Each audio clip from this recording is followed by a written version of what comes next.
Kharkiv में rescue operation के दौरान फायरिंग देखने को मिली है।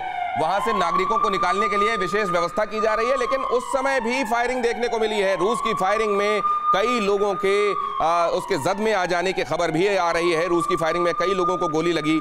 नागरिक भी निशाना बन रहे हैं। नागरिक निशाना कई जगहों पर इसलिए बन रहे हैं क्योंकि अभी तक उन्होंने रूस के बार बार कहने पर भी उन जगहों को खाली नहीं किया। जाहिर है लोगों का अपनी जगह से जुड़ाव और लगाव होता है। अचानक संकट तो सामने है, लेकिन वो जाएं तो जाएं कहां। अब जब सिर के ऊपर से पानी गुजरने लगता है वो निकलते तो हैं, लेकिन फिर उनको ये अपनी तरफ होस्टाइल समझकर उनके ऊपर कई बार ये गोयल साहब, ये जानबूझकर होता है, गलती से होता है, या उनको सजा मिलती है कि पहले जब आपको मौका मिला तो आप गए क्यों नहीं? पहले ये जरा देख लीजिए सर, सुन लीजिए, इनकी फ्लाइट देख लीजिए और उसके बाद अपनी बात कहिएगा।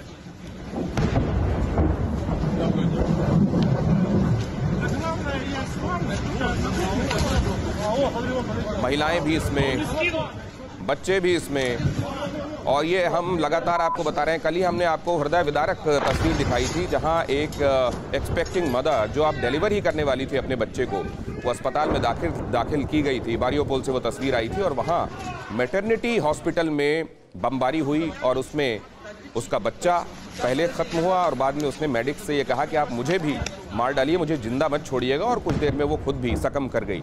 और इस तरह की तस्वीरें जब हम देखते हैं तो ठीक है, यहाँ हुक्मरानों के ज़िद देशों के अपने डायनेमिक्स और इक्वेशंस चल रहे हैं, लेकिन इंसानियत इस सब के बीच वो कहाँ किस कदर त्रासदी में कष्ट पा रही है, वो आप देख रहे हैं। गोयल सर, अपनी बात पूरी कीजिए। जी, दो चीज़ें हैं यहाँ पर।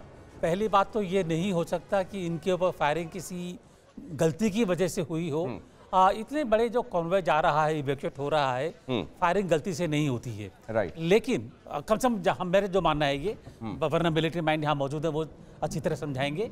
लेकिन फायरिंग क्यों की गई, मेरा अपना मानना ये है कि जिस तरह यूक्रेन की स्ट्रैटेजी रही है कि सिविलियंस के बीच में अपने मिलिट्री एसेट्स को शामिल कर लिया है, और ये पहचानना मुश्किल है। एम्बेसीज बड़ा क्लोज देखती होंगी इसको, जहां से वो कॉरिडोर बनाते हैं, सेफ कॉरिडोर, उन कॉरिडोर से जब नागरिक निकल रहे होते होंगे, कम से कम उनको तो बख्शना चाहिए। नहीं, देखिए, नागरिक में आदमी भी हैं, औरतें भी हैं, बच्चे भी हैं, लेकिन अगर वो जो आदमी हैं अगर वो मिलिट्री के हैं, मर्सिनरीज हैं या मिलिशिया है, तो कैसे पहचानेंगे कि वो मिलिशिया नहीं है या सिविलियन है? सिन्हा सर, आप इससे सहमत हैं क्या? एब्सोल्युटली। देखिए, प्रॉब्लम वही है जो गोयल साहब बता रहे हैं, मसला वही है। और इस मसले के अंदर में आप देखिए, जो डीनाजिफिकेशन की बात करते हैं, जर्मनी बार बार कहता है, पुतिन साहब कह रहे हैं, वहाँ पर बहुत बड़ी संख्या में अल्ट्रा रेबल्स आए हुए हैं, और जिसको अजॉब बटालियन कह लीजिए।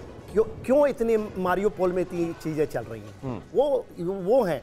और उसकी काट में फिर कह दिया कि नहीं, वेस्ट से आएंगे जो हमारे तरह वेटरन्स आएंगे। यहीं पे पूरा रूट कॉज है कि जब आप नागरिकों में और उन फाइटर्स में आइडेंटिफाई नहीं कर रहे हैं, डिमार्केट नहीं कर पा रहे हैं, तो फिर ये गेहूं के साथ घुन पिस रहा है। परवाह देश की, सोमवार से शुक्रवार रात 10 बजे TV9 भारतवर्ष पर।